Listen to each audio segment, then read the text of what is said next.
Hello, everyone. If you haven't heard about Anchor, it's the easiest way to make a podcast. Let me explain. Number one, it's totally free. They also have creation tools that allow you to edit your podcast from your phone or your computer. How convenient is that? Anchor will also distribute your podcast for you, so it can be heard on Spotify, Apple Podcast, and many, many more. So, what are you waiting for? You can also make money with no minimum listenership. It's time to get started. They put everything they had on the line to get me where I am. I have no right to turn my back on my ancestors right now. I want America, and I'm going to take it. And the only way to do it is to understand how the game is played. And so far, I played the game pretty good. So, culture, my culture is African. Non-negotiable. Unapologetic. Unashamed. I am culturally an African. My nationality is an American African. My citizenship is American, because that's how I get paid. We have to understand the dynamics of what we're dealing with. We have to understand the language that we're speaking, the etymology. And what I want to tell all those lawyers, all those African-American genius men and women who are studying law, while you're studying the European law, study Moorish law. Study Moorish law. Understand the law that the Moors gave to America. Because, Europeans didn't invent nothing. I can't say that. They did invent. They invented the Xerox machine. They stole stuff from us, right? We're not talking about all the stuff they stole. No. They invented the Xerox machine and the patent office. Oh, okay. All right. We'll get that to it. Because they stole our ideas. They didn't invent nothing. They stole our ideas and put their name on it. One of the interesting things is the idea of classical music. Such a beautiful music. I really enjoy classical music. Beethoven, another brother, is probably somebody that I have more on my iPod. I have music. I have a whole collection of classical music. And I went to a school one time that was built by a woman of European descent who taught classical music in the public school system. They did a movie about her. I think Meryl Streep played her part in the movie, where here in Harlem, she brought classical music, violin playing and things like that to young African and Hispanic American children. And there's a scene, I think, in the movie where she says, and I also visited her school. She invited me to come to her school to do a presentation to the children on the role that Africans played in the development of classical music. And I remember she told me that one of the unfortunate things is that that there were parents that came and said, I don't want my children to study white people music.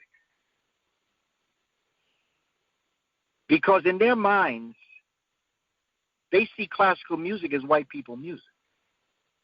They don't understand it was Africans brought the piano into Europe. That's right. They turned the harp sideways, encased it in wood. The piano is the only instrument that is both chordophone and percussion. And what they did is they combined the xylophone, which is African, with the harp, with the kalimba, which is the finger piano. Africans brought that into Europe. By 1600, Europeans began to sit at the feet of these master teachers, and they started what is called, before classical music came into existence, the music was called Baroque. Bach was one of the ones that really started looking at this. Baroque, B-A-R-O-Q-U-E. See, fam, this is why when we study our history, we'll shut the room down. Folk don't invite me places, and the reason why they don't invite me places is because I don't get emotional. I get scientific. I'll show you what I'm talking about. And I'm not going to get emotional. They try to get me emotional because when they can get us emotional, that's when they knock us off our game. You stay scientific, they will keep tripping over what they're saying. And we brought that into Europe. We created the first music conservatory in Spain. We did that. Yes. We built libraries in Europe. They had no libraries in Europe. We brought libraries in Europe. We brought universities. Every major university in Europe was started by black people, including Cambridge and Oxford. Yes, sir. But we don't know this because we don't know our history. So I want to go back to your question, brother, because I think it's very important because I understand the idea of sovereignty. My culture is African. I am an African.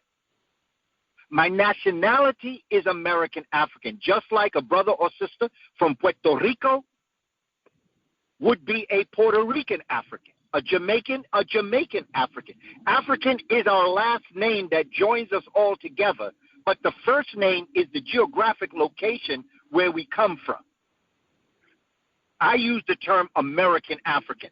I don't necessarily, sometimes I say it, but I try not to say African American. I say American African. That's my choice. That's just how I do it.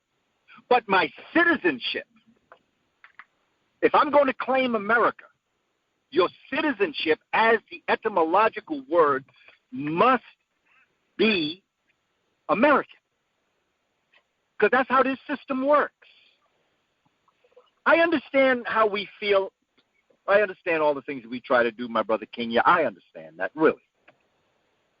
But right now, I am in,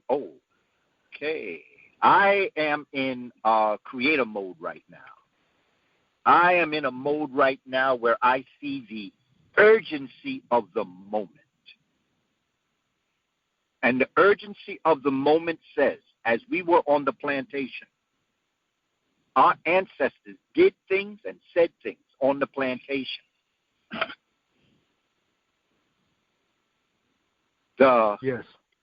European would come up to the enslaved African and say, "You happy, Tom?" Tom said, "Yes, boss.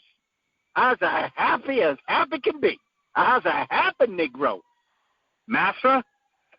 But that night, Tom was on the Underground Railroad. So Tom knew how to answer that European. And I understand you could be defiant if you want to. I understand that. And there's some people very defiant. But you better believe all eyes are going to be on you, so you ain't getting on the Underground Railroad that night. So some of our ancestors did what they had to do in order to get where they wanted to go. This European is not very intelligent. It doesn't take much to fool them. In fact, the fact that we're still here proves that. They're not very bright. I've been around enough of them. I've learned more from a brother nodding out on 169th Street and 3rd Avenue than I have with Europeans that have 2 PhDs.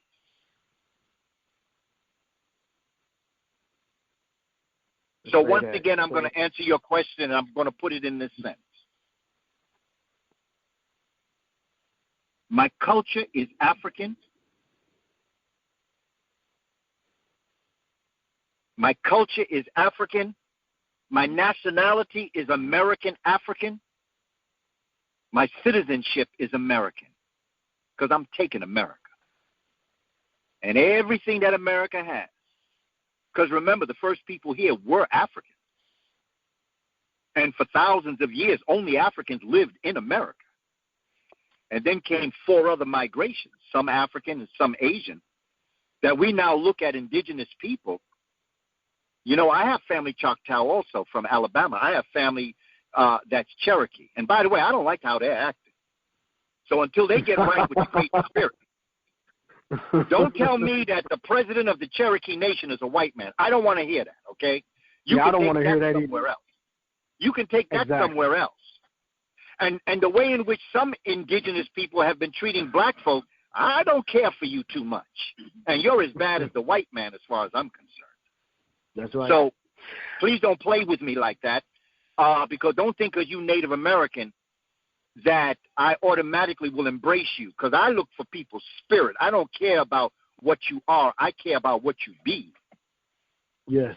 The first people in this part of the world were black, man, and they were here for thousands of years. They were known as the Twa people, the Mbuti people, the people we derogatorily call pygmy. Folk come back here. Brother Kwame. Okay, I'm done. I answered your question. Appreciate you, brother. Because I really want to engage with the community also. Yes. Brother Kwame, I see you. Sister Ayodele, I see you. Brother Kwame, your phone line is open. Your phone line is open, my brother. Brother Kwame, you still with us? I'm going to come back to you. I saw you in queue for a question or comment. I'll come back to you, my beloved brother. We are here. Your phone line will remain open. Sister Ayodele, I'm coming to you right now. You are live. If you have a question or comment, please press *61 at this time. *61. Question or comment. Sister Ayodele, your line is open. Oh, thank you very much. Thank you so much for all of your wisdom and education, Baba. And it's almost as if the ancestors and the guardian spirits have sent you on this evening to verify everything that we are doing as being a people who call ourselves the Republic of New Africa. It is a verification because everything that you spoke of, what we are supposed to do, there's been a plan. It's been based on 53 years of persecution from this government, and we're standing on the shoulders of Garvey, Mario Badele, John Henry Clark, everything, when we talk about nationalism, Pan-Africanism, because this is an African world issue. And what you spoke about is in the divine time. So I know that you're just one of the travelers who we are meeting along the way for redemption. Because I believe Baba said everything that we are, everything that we do must be put to the service of the race. Or throw it in the trash can of history. Okay. So we're on this beautiful journey, and I'm just so grateful for your words and to know that we have the science, just like you spoke of that science, understanding that we are an African people, that we have the right, after you have enslaved us, to either claim our land, and that's, of course, with the indigenous because we're working in unity, and build what we want. That's what we're talking about, building, turning ourselves from a Eurocentric to an African-centric paradigm. So I'm just so happy. I'm just so honored. Thank you. Because we are about freedom. We are about the red, black, and green. We are about redemption. We are about divine marriage. And I encourage people to look us and to do the work study and the training that Baba is talking about. All the everything in this society should be turned for us to build, to practice our culture, and that means we're claiming the 5 states in the South. And it's based on science because we are going to look at matriarchy. We're looking at scientific socialism, unification, everything, Baba. Oh, I'm so happy to have heard you tonight because it just reinforced what we're talking about and we're doing. I thank you so much. It's an honor, sir. Hotep, my sister, I appreciate your appreciation, and I appreciate your words also because that's exactly what we're about, my sister. And, now that you mentioned that concept, I'd like to also, because I always try to Africanize everything so that we can come from a root word. I just found out the other day by my brother, Baba Heru.